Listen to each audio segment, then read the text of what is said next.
Gabriel, que ya está rendido, dice, bueno, hablamos de lo que quieran, del libro, de, bueno, pues de educación. Es mucho tiempo, Gabriel, mucho tiempo. Mencionábamos ahora entonces al arranque, repito, Uruguay siglo XX, una historia colectiva en movimiento, de don Pepe Valle a Tabaré Vázquez, este libro publicado por Banda Oriental recientemente. Y justamente queríamos arrancar por esto del periodo tan amplio, ¿no? que abarca esto, bueno, con todas además las aristas que agarrás, y bueno, y también que hay que leer detrás de esto de la historia colectiva y en movimiento. Bueno, mirá, son varias cosas, ¿no? Por un lado, la idea de tomar un siglo es porque muchas veces como que los temas, no digo que los tengamos sueltos, pero no siempre los tenemos como en una densidad temporal, es decir, bueno, ponele, el periodo de la dictadura, se festejan, se celebran los 50 años, pero eso está enmarcado también en un ocaso del Uruguay que había tenido 2 etapas de desarrollo económico, de democracia plena, de avanzada de los derechos sociales, sindicales, no sé qué. No solo que vino la dictadura por una cuestión. Entonces, también eso te permite, por ejemplo, ubicar temporalmente, porque hubo una gran resistencia a la dictadura. No solo la huelga, sino en plena dictadura. El plebiscito del 80 es una rareza. Y uno dice, bueno, ¿cómo ya después de 7 años sin partidos políticos, un montón, lo que todos sabemos, ¿no? Pero sin campaña en contra, presentan un proyecto constitucional tan conservador y autoritario que se basaba en la seguridad y no en los derechos, y una mayoría silenciosa votó no? Bueno, porque hay una larga tradición, ¿no? A veces subterránea, de solidaridades en los barrios, en los pueblos, en los lugares de trabajo, hasta en lo llamado incilio, así como en el exilio también, de resistir a eso, porque Uruguay tiene una larga democracia. Entonces, la mirada del siglo te permite ir enganchando eso, ¿no? Y también viendo cómo algunas cosas que son nuevas en realidad no son tan nuevas, y esto no las hace menos importantes, sino que les da más densidad, como, no sé, la generación del 83 y la lucha no solo por las libertades, sino por los feminismos, reaparece en los 80, que tiene una historia en Uruguay del 900, y bueno, y también lo otro que me parecía importante era tratar de por lo menos compartir, que eso lo pusimos en el título, ¿no?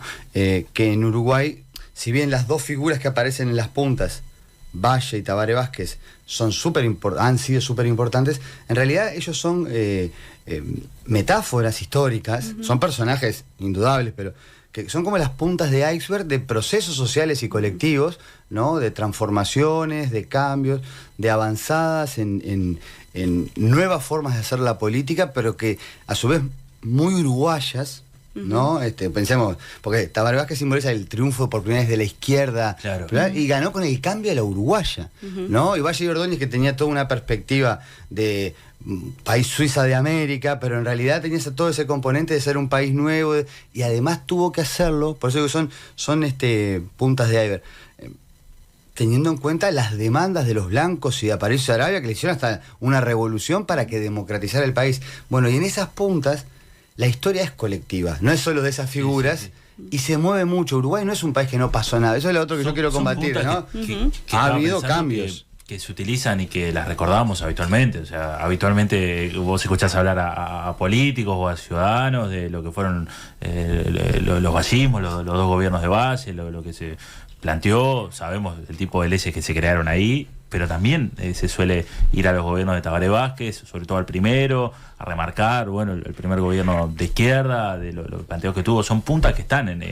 hoy habitualmente en la ciudadanía. Y a mí me parece que ahí también está bueno ver que muchas de las cosas que se hicieron, yo no me meto directamente con el primer gobierno del Frente Amplio, porque ya entraría en el siglo XXI, y además capaz que, no sé, si va todo bien, hacemos una segunda edición ampliada el año que viene, porque ya igual sobre el ciclo progresista se pueden hacer algunas historias, pero por ejemplo en el gobierno de Valle, o mismo en el de Tabaré, muchas cosas no son fruto de Tabaré o de Valle, sino que son de movimientos sociales, ¿no? Esto, yo decía, los blancos exigiendo más democracia política antes que el Partido Colorado, o los consejos de salarios, que creo que todos lo recordamos, pero cuando asume la izquierda por primera vez, los 2 primeros decretos, uno fue restablecer relaciones con Cuba, y el otro inaugurar los consejos de salario.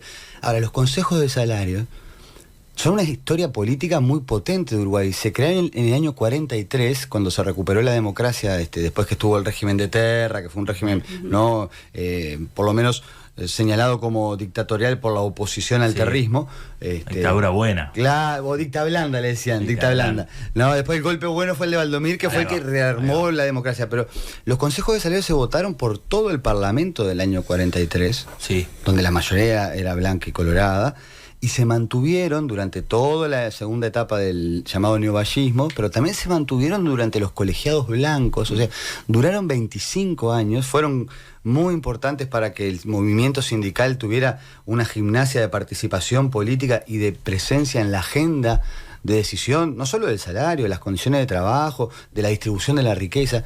Es una institución uruguaya, ¿no? Súper importante. Entonces, también eso me parece que es interesante. Cuando vos tenés la mirada de largo plazo, podés como revalorizar también algunas cuestiones, sin nostalgia, ¿no? Pero a veces yo creo como que en Uruguay hay como un juego que es, o en Uruguay no pasa nada, o esa idea que todo viene de afuera, ¿no? Y en Uruguay viene más tarde, que lo repetimos como una gracia, y no es cierto, no es, ahora sí, digo, ahora sí porque pienso en lo del Mundial, ¿no? Pero si Uruguay hizo el primer Mundial de fútbol, no de rebote, sino que había toda una cuestión deportiva, social, de capacidad económica, del lugar del país, que bueno, la FIFA y se votó, hasta Argentina apoyó que el Mundial se hiciera acá. ¿No? O sea, Uruguay tuvo potencialidades para el desarrollo. Unos problemas en Europa que el Mundial se hiciera acá, porque eso se entendía que no se podía hacer en Sudamérica. Bueno, los ingleses no quisieron venir, ¿no? Al final, España e Italia lo boicotearon cuando querían ser sede, todo eso, pero también teníamos la capacidad de lograrlo, ¿no? Entonces, yo creo que a veces lo mismo podría decir con algunos derechos de primera generación, como la ley del divorcio por sola voluntad de la mujer.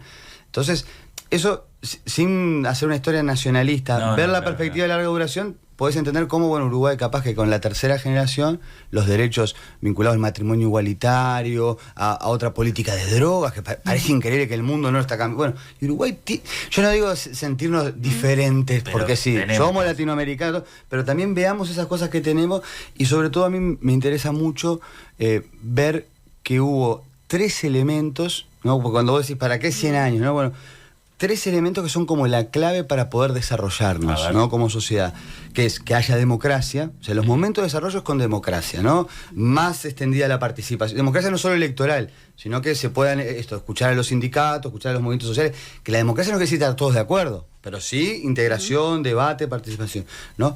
Que haya políticas públicas que de alguna manera contribuyan al desarrollo de instituciones que mejoren la calidad de vida, la educación, ¿no? La extensión de la salud, de beneficios sociales, ¿no? Es decir, una intervención del Estado y con privados o no, desarrollando, yo qué sé, las plazas de deporte, bueno, cosas, y un fuerte crecimiento exportador. Sin esas 3 cosas, digo en el siglo pasado, capaz que en el futuro, porque a veces hay como una negación de que Uruguay también tiene un gran, sin el agro pujante, sin el agro con buena competitividad internacional, por lo menos en el siglo, o sea, el mercado interno es muy importante, ni que hablar, pero la generación de divisas para, no sé, yo siempre pongo el mismo ejemplo, pero con Funza, ¿no? Cuando la etapa de industrialización en los 50, que fue muy importante, pero Funza, por ejemplo, tenía que importar petróleo, importar caucho, es decir, para hacer las cosas. Y la importación se obtiene generando divisas. Y lo bueno de aquella época es que los precios internacionales del agro estaban muy bien, después de las guerras, no sé cuánto. Entonces, un buen agro, políticas públicas y democracia, no digo que sea la combinación perfecta, pero las 2 veces que eso se combinó salió bien, ¿no?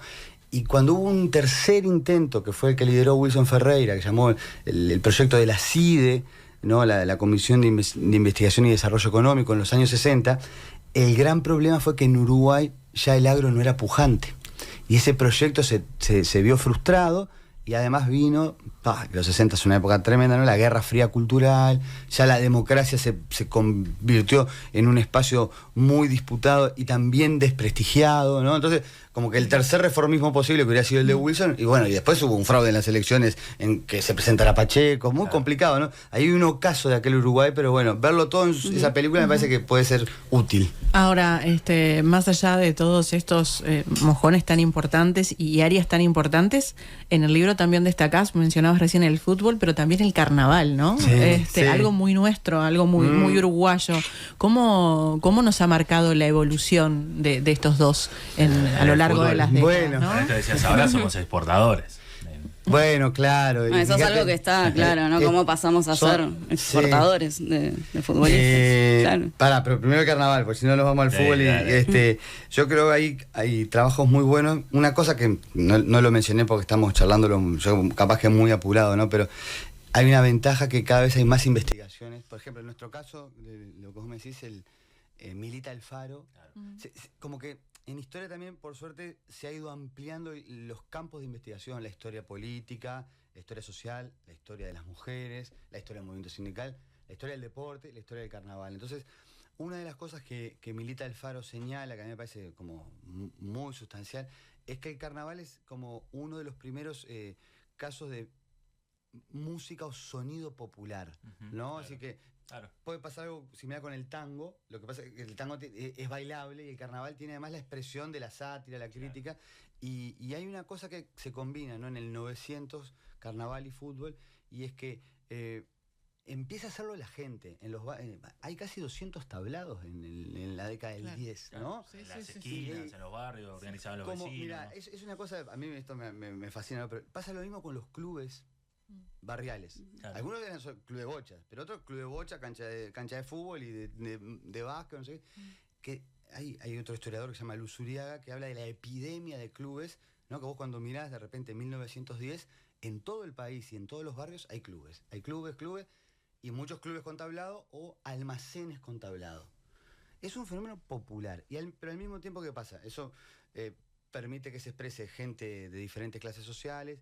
Se integran los migrantes, tanto los migrantes que vienen atlánticos, como, es decir, el país está muy en movimiento. Esto es otra cosa, ¿no? Es decir, la población del interior se va viniendo a los bordes de las ciudades porque, este es un proceso que viene del siglo XIX, pero con el alambramiento de los campos y un cambio en la estructura económica agraria, hubo también mucho despoblamiento rural. Pero toda esa gente se junta en los clubes, en los tablados, y se convierte en una cosa nueva, pero además el Estado va a apoyarlo. No, hay una cosa, porque bueno, la Comisión de Fiestas de la Intendencia de Montevideo, el vallismo, bueno, Zavala, una figura increíble, dicen, bueno, este fenómeno es democrático, es popular, y bueno, el desfile, también hay una perspectiva, a veces esto Milita lo cuenta muy bien, ¿no? De tratar de hacer de Montevideo como una suerte de Niza como el carnaval de Niza es el carnaval en Francia, ya tipo más de glamour. Claro, pero la gente en el tablado después quería tirar huevos, ¿no? Entonces, en algún momento, pero el Estado apoya la fiesta. Incluso quiere reglamentar el concurso. Después el concurso hay toda una tensión entre la gente de los tablados, se va a terminar creando DAECPU, ¿no? Es una cosa popular pero con apoyo público, porque bueno, lo mismo pasa con la Comisión Nacional de Educación Física y el Deporte. O sea, el deporte es algo popular, pero a su vez el Estado lo impulsa. Bueno, el Estado financia el Mundial. Entonces, esto me parece que, bueno, lo que decía Milita, ¿no? Hay una síntesis que la canción de Murga, Uruguayos Campeones, dice ella, que es después de un sudamericano, ya eran campeones del mundo 3 veces seguidas. Del profesor... si me va el de Tacuarembó. Claro, esa canción dice, es el primer himno popular, ¿no? Entonces, lo que tenés ahí es que es muy fuerte cómo se generó identidad, no solo con la escuela, el relato político oficial, ¿no? El cartón postal para la exportación, sino la identidad colectiva, mezclada, misturada, que me parece que carnaval y fútbol son dos expresiones a los que habría que agregar, que esto es un tema que se viene estudiando recién más ahora, el candombe, ¿no? Lo que pasa que las historias afro fueron mucho tiempo postergadas porque en Uruguay hubo una narrativa predominantemente blanca, europeizada, que es un poco también, yo en el libro trato de comentarlo, porque también, bueno, con los pueblos originarios, claro, ¿no? Esa idea que Uruguay era como la Suiza de América, es importante pero incompleta. Y lo otro que vos me preguntabas, que me parece importante también pensar, es el carnaval Omar también... de Oriozola, la profesora, el paso de los toros. Exactamente. El carnaval tuvo un momento después de decadencia, ¿no? Un momento, sobre todo, fines de los... junto con la decadencia de la sociedad uruguaya en términos económicos, políticos, tanto que, mira... ¿En qué periodo decís eso? Fines de los 50 y años 60. Si bien hubo murgas que trataron de renovar con el compromiso social, ya no había recursos, porque el carnaval también depende mucho de inversión, de tiempo privado, ¿no? Y tampoco hubo política del Estado, el Estado dejó de apoyarlo. Y la dictadura, esto es increíble, ¿no? Le cedió a DAECPU el Teatro de Verano, porque como diciendo, bueno, no lo vamos a sacar con nosotros, es una política, ¿no? Y hay una renovación entre los 80 y los 90, uno podría, ¿no? Entre, bueno, murga contra farsa, la recuperación de las llamadas murgas compañeras y la murga joven, es intergeneracional, que rescata cosas a veces de las primeras murgas y digamos, en un Uruguay nuevamente democrático, con inversión cultural, bueno, la Intendencia de Arana creo que fue muy importante ahí, el carnaval se recupera y hoy hay carnaval en muchos lados del Uruguay también, ¿no? Eso está interesante también. Gabriel, un tema central justamente es esto que decías de salir un poco del mito del país, de la excepcionalidad uruguaya, y también hablas en el 900, decís, bueno, en realidad no era ni tan extranjero ni tan capitalino, ¿no? Sí. Entonces, bueno, preguntarte de qué se tratan estas dos cosas que vos querés desarmar. Bueno, un poco, mira, también hay un trabajo muy bueno de Nicolás Dufo y Adela Pellegrino sobre la demografía del Uruguay entre 1880 y 1930, que, bueno, ahí tenemos un censo, porque a veces también, viste, que uno habla con cierta perspectiva sin los datos en realidad. Bueno, Uruguay era un país de inmigrantes, Uruguay, como que, o esa idea que Uruguay siempre fue Montevideo, como que Montevideo... hoy tenemos un problema de centralismo en algunas cosas, en otras no, por suerte, se ha descentralizado alguna... es un debate, ¿no? Pero no siempre fue así. Incluso los datos del censo lo que te muestran de 1908 es que Uruguay tenía mucho más población criolla de todo tipo, no me refiero porque a veces está la idea de criollos blancos, nacida acá que migrantes. Probablemente muchos eran primera generación de nacidos acá, pero más o menos el 70% eran uruguayos y el 30% eran inmigrantes. En Montevideo había un poco más, cerca del 40%, pero no es que la mayoría eran inmigrantes. Eso no es ni bueno ni malo. Digo que ya había una densidad de población propia muy joven, ¿no? Porque la tasa de natalidad todavía era alta. Pero además lo otro que me parece importante observar es que había mucha más población en el interior que en Montevideo. Mirá. ¿No? Eso también, porque va a haber un cambio ahí, que yo siempre lo charlo con muchos amigos que son del interior, ¿no? Va a haber un cambio, y es que del millón más o menos, menos de 100.000, millón y pico de habitantes que había, 300.000 vivían en Montevideo y 700.000 en el interior, ¿no? Ahora, en 1930, en esas 3 décadas de expansión, de dinamismo, que es hasta el Mundial, la relación se va a volver 50 y 50. Porque también Montevideo va a tener muchos migrantes del interior. Yo elegí una de las fotos del archivo del CDF de Casabó. Cuando el barrio Casabó se crea, o sea, Villa Cosmópolis del Cerro era para inmigrantes en la época del siglo XIX. Pero Casabó es para los migrantes internos. Y cuando uno mira, ¿no? Pero esto puede ser Casabó, Curva de Maroña, La Teja. Hay una gran convivencia de tradiciones de diferentes partes del interior. Es decir, muchos barrios de Montevideo son muy parecidos a cualquier barrio del interior, ¿no? Porque yo a veces lo que le digo a mis amigas, amigos del interior, es que, ojo, Montevideo no es la costa, Palermo, Posito, de Punta Cana. No, sí, porque Montevideo tiene mucho del interior. Y es más, y el interior en parte colonizó a Montevideo. Claro. ¿No? Eso mantiene esa cultura en los barrios. Bueno, en esto que se hace en carnaval y en el fútbol está cada barrio con su cultura, cada sonido de murga propio de cada barrio, o sea. Entonces, ese aspecto me parece también interesante, porque ahí podés ver, bueno, yo en otro aspecto, pero en la política, por ejemplo, lo he trabajado, y hay zonas de Montevideo, pero que tienen mucha popularidad, por ejemplo, los blancos, en el Cerro pasa eso, bueno, también en Belvedere, no sé qué, pero no es, porque a veces también esto es un tema como para trabajar con pluralidad en la historia. Los blancos no solo es la expresión del herrerismo o de la parte más principista, doctoral del Partido Nacional. Hay una parte del Partido Blanco Popular, que bueno, Fernández Crespo fue uno de sus grandes líderes, y todo eso en los años 40, 50, que él venía de San José, todo, porque son familias que venían de, bueno, ahora ya que lo mencionamos, la familia Tabaré Vázquez era blanca. El padre trabajaba en ANCAP, era obrero acá, ¿no? Entonces lo que pasa que del nacionalismo independiente, no eran herreristas. Claro. Después de una huelga muy, muy duramente reprimida, y que José Pedro Cardoso, que era socialista, los defiende, todo eso, se terminan afiliando al socialismo. Porque esos vínculos están también, ¿no? Hay como una tradición que me parece que está bueno observar, y sobre todo de Casaballe, el pachequismo. Bueno, Pacheco va a ser muy popular en muchas barriadas, ¿no? Y hay una mezcla ahí que es interesante de mayor diversidad en la interacción, que no es... Yo creo que la dicotomía campo-ciudad es un relato incompleto, y entonces tratar de ver eso me parece que aporta para tener una mirada más integral. Gabriel, queremos traerte para la actualidad, porque hay un tema que queremos tratar con vos y se nos pasa la hora, que tiene que ver con lo que es la educación, ¿no? Bueno, tu opinión como docente, porque en las últimas horas Robert Silva, el presidente del CODICEN, en rueda de prensa dijo: una cosa es lo que dicen los que tienen micrófono y otra lo que dicen los docentes cuando se va a los centros de estudio. Y bueno, entonces queríamos tratar esto, ¿no? Si en este momento, hoy, en la actualidad, existe ese respaldo al profesorado que habla Silva, sobre todo pensando también en este conflicto que se dio con el tema de las ATD, con esta entrega de planillas donde los docentes indican que 240 liceos no están de acuerdo con la transformación educativa. Sin embargo, Robert Silva sale a decir que esto no es así. Bueno, me parece que una cosa es el discurso de Robert Silva desde un lugar de autoridad y más en este proceso de que, bueno, lo escuchamos, que se está candidateando, entonces, yo de lo que he visto, yo trabajo en el liceo, ¿no?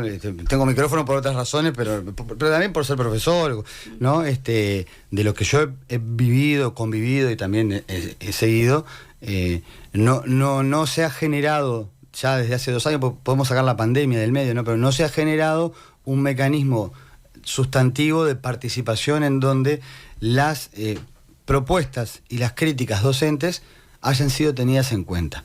Entonces, después el discurso, relato desde la autoridad podrá recorrer. Tanto que incluso han aparecido muchos sesgos autoritarios, de persecución a la discrepancia. Últimamente hay una carta de la Sala de Literatura, no sé si la vieron, cuando fueron a conversar sobre estos temas, de hasta una mala gestión de una reunión para hablar de los programas, que habla yo creo que de una impericia para construir participativamente una transformación. Y lo otro, que yo lo comento en general, esto después habrá que verlo, que es muy clara que la perspectiva, más allá de, porque lo de bachillerato no se empezó a aplicar, y yo tengo clases ahora se llama EBI, antes era ciclo básico, bueno. Claro. ¿Cómo se llama? Educación Básica Integral. Ahora, en Uruguay tenemos una locura por estas siglas. Bueno, eso es el EBI, ¿no? Que son los famosos 7º, 8º y 9º, claro. En donde no hay, pero de verdad, yo trabajo y tenemos una dirección que se compromete mucho en el liceo, no hay un punto de contacto con ninguna escuela primaria de toda la zona, una zona ahí por el Parque Bozada. Entonces, porque esa idea que 7º, 8º y 9º son una continuación no pasó nada de eso, y hay una sobrecarga, eso sí, de tener que hacer planillas de tal tipo y confeccionar las planificaciones con un único modelo, que eso también va en contra de una tradición muy rica y diversa. Justo hablando de historia, ¿no? La educación uruguaya ha sido creativa y transformadora y no repetitivas de modelos importados que ya fracasaron en pila de lados, ¿no? Entonces, esto de las competencias, ahora incluso hay que hacer cursillos online que si no... podrían ser optativos, pero si uno no los hace parece que va a contar ese curso para la antigüedad y el puntaje de los docentes. Pero esto de recargar con cosas por fuera del aula a muchos docentes que ya están sobrecargadísimos, pero recortaron las horas de coordinación. Claro. Entonces hay como una contradicción. Yo creo que fue muy apresurado el cambio, tuvo contenidos mucho más de publicidad cosmética, de que ahora se trabaja por competencia, y uno pues, no solo, yo lo que le retrucaría, con todo respeto, aunque ahora sí es candidato también en el debate público, pero bueno, también habría que ver lo que dicen los docentes cuando van a las autoridades y lo que hacemos los docentes en las clases, que tenemos que sobrevivir con muchísimos problemas de los chiquilines, de la familia, sin equipos multidisciplinarios, ¿no? Que hay que remar muchísimo para que los gurises quieran atender, participar, escribir. Gabriel, no tienen ni idea de la dificultad que tiene eso. Y todavía tengo que hacer 60 planillas. Mira, lo digo como una anécdota, pero hay una nueva forma de planificar que parece una factura de Antel. Le decimos así. Llenás. ¿No? Tenés que llenar hasta con unos numeritos, no sé. Y tenemos monitores, una cosa. ¿Cómo se llama? De mentores de Harry Potter. Me fui. Mentores, con la van los mentores ahí a enseñar, ¿no? Que deben ser como de mentores. Pues los mentores, yo qué sé, es todo un debate. Pero en las coordinaciones, yo estaba, el mentor decía, bueno, mire, pues los profesores todos, ¿cómo hacemos para llenar esta grilla? Mire, copien y peguen de acá, nos explicaba, ¿no? Pero si es copien y peguen, ¿dónde está la gran innovación pedagógica? Gabriel, me voy con... No, perdón, pero digo porque a veces hay mucho mito y quienes estamos en el aula sabemos. Con la última cortita, justamente por este intercambio que se da ayer, ¿no?, entre la calle Pou y Robert Silva, donde la calle lo que hace es no reivindicar la figura de Robert Silva. Dice, bueno, se va luego de la transformación educativa, le agradezco por eso. ¿Fue la transformación educativa un trampolín para Robert Silva hacia una precandidatura? Bueno, parece que sí. No sé, yo no sé qué resultado tendrá. Yo digo, como docente lo que me genera el balance es una cuestión muy poco densa desde lo pedagógico, desde la reflexión problematizada para transformar la educación, y sí mucha como... Quizá un candidato tendría que tener eso, yo no lo sé, pero mucho pragmatismo para dejar instalada una percepción de que hubo cambios, no tener ninguna manera de evaluarlo, porque lo único que han, no sé si ustedes se acuerdan, pero lo único que han dicho es, bueno, mejoró un poquito el pasaje de grado, cambiaron el reglamento en noviembre, ¿se acuerdan de esto? Sí, porque a veces nos olvidamos, claro, ¿no? Entonces, evitar la repetición. Y con menos población pasan menos chiquilines, está más difícil enseñar, porque eso es lo otro, ¿no? Entonces, yo creo que hay una superficialidad de fondo que capaz que para ser candidato en esta época puede servir, yo no sé, pero no hubo un trabajo comprometido con transformar la educación realmente. Y eso también tiene que ver con cómo se discutió el cambio educativo en Uruguay desde 2015 para acá, muy mal discutido también por las izquierdas, ¿no? Creyendo que era tecnocrático y de maquillaje. Y el cambio educativo es transformando las prácticas, mejorando los tiempos pedagógicos, ayudando a los centros, invirtiendo realmente. Lo de los 130 liceos todavía lo estamos esperando. Si le sirvió para ser candidato, quizá, bueno, puede haber recorrido todo el país, se inaugura en lugares, puede ser. Yo creo que también la sociedad uruguaya sabe ver dónde hay cambios profundos en la educación o no, porque sus hijas e hijos van a la escuela y a los liceos. Gabriel Chirichi, muchas gracias por esta mañana en Nada que Perder.